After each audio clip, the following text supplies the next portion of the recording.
सहारनपुर से बड़ी खबर है। जमीयत उलेमा हिंद का सम्मेलन आज है, देवबंद में बुलाया गया है। ये बड़ा सम्मेलन देश और विश्व के हालात पर चर्चा होगी।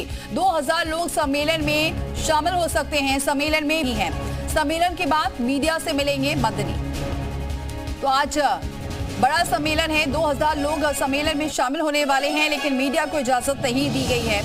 बताया जा रहा है जब ये सम्मेलन खत्म हो जाएगा उसके बाद मीडिया को ब्रीफ करेंगे मदनी। तो देवबंद में बुलाया गया है ये बड़ा सम्मेलन, देश और विश्व के हालात पर चर्चा होने वाली है। मुस्लिम समाज के विचार, जमीयत उलेमा हिंद की ये अहम बैठक है।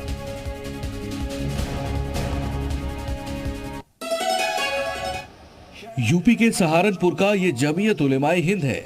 आज यहाँ मुस्लिम समाज की बेहतरी के लिए एक अहम बैठक होने जा रही है। सहारनपुर के देवबंद में होने वाली इस अहम बैठक में आज पश्चिमी उत्तर प्रदेश के 17 जिलों में कार्यरत जमीयत और अलग अलग इकाइयों में कुल 1700 प्रतिनिधि हिस्सा लेंगे। संगठन के प्रांतीय अध्यक्ष मौलाना अरशद रशीदी इस बैठक की अध्यक्षता करेंगे। इस बैठक को संगठन के राष्ट्रीय अध्यक्ष मौलाना अरशद मदनी संबोधित करेंगे। बैठक में मुख्य रूप से मुस्लिम समाज में सुधार के कार्यक्रम को एक आंदोलन के रूप में चलाने, सांप्रदायिकता से निपटने के लिए सामाजिक एकता, प्रेम और विश्वास के जरिए देश के सभी वर्गों को आपस में जोड़ने, मुस्लिम बच्चों को आधुनिक शिक्षा उपलब्ध कराने के लिए बेहतर शिक्षण संस्थाओं की स्थापना करने और संगठन की नई इकाइयां स्थापित करने और पुरानी इकाइयों को सक्रिय बनाने जैसे मुद्दे शामिल होंगे। हाल ही में उलेमाए हिंद कई सारे मुद्दों को लेकर चर्चा में रहा है। खासकर इसके राष्ट्रीय अध्यक्ष मौलाना अरशद मदनी के बयान पर काफी आपत्तियां जताई जा चुकी हैं। और नीतीश इस खबर पर सीधे जुड़ चुके हैं। नीतीश, आज ये बड़ी बैठक होने वाली है, क्या कुछ अहम मुद्दे रहने वाले हैं? हालांकि मीडिया को इजाजत नहीं है, लेकिन फिर भी कितना बड़ा ये सम्मेलन है और कितना महत्वपूर्ण? देखिए, महत्वपूर्ण तो इसलिए है कि मुस्लिम हितों की बात होने वाली है इस बैठक में। 1700 से ज्यादा जो प्रतिनिधि हैं वो इस बैठक में शिरकत करने वाले हैं।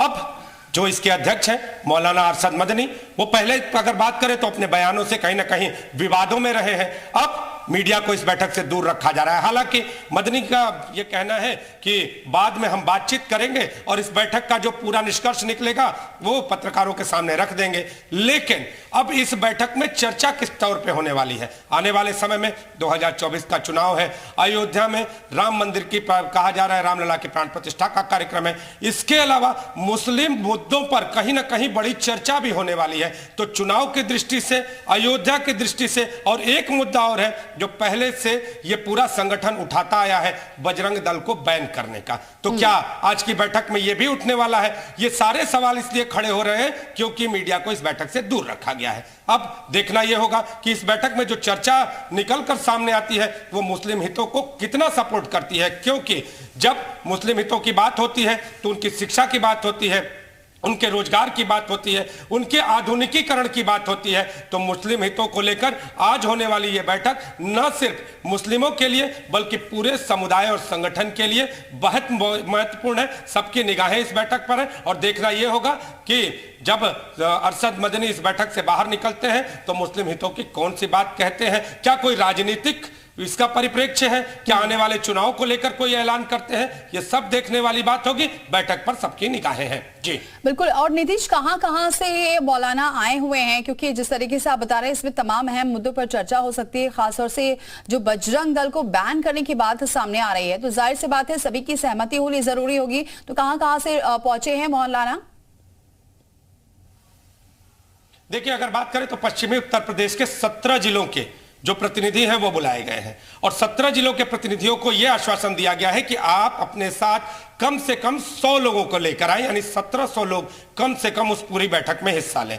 निश्चित तौर पे मुस्लिम समाज की ताकत दिखाने का एक ये बड़ा जरिया माना जा रहा है। आखिर 1700 लोगों को इकट्ठा करके आप कौन सी बैठक करना चाहते हैं, ये भी बड़े सवाल है। अगर आप बैठक करना चाहते हैं और बड़े पैमाने पर बैठक करना चाहते हैं तो क्या इसके कहीं कोई राजनीतिक मायने तो नहीं है? तीसरा सवाल यह है कि मुस्लिम हितों की आप बात करना चाहते हैं, मुस्लिम हितों को आप कहीं ना कहीं साधना चाहते हैं, तो ये वक्त आपने क्यों चुना? ये सब बड़े सवाल है। अब देखना यह होगा कि जब इस बैठक में अरशद मदनी पहुंचते हैं, जो कि पहले से विवादित बयानों के लिए जाने जाते हैं, तो वो मुस्लिम हितों की कौन सी बात करते हैं। जो 1700 से ज्यादा मुसलमान इस बैठक में हिस्सा लेते हैं, उनको कौन सा संदेश देते हैं? क्या वो राजनीतिक संदेश देते हैं, मुस्लिमों के उत्थान का संदेश देते हैं, या अपने एजेंडे को साधने का संदेश देते हैं। इस पर निगाहें हैं। बहुत शुक्रिया नीतीश, ये तमाम अहम जानकारी हम तक पहुंचाने के लिए।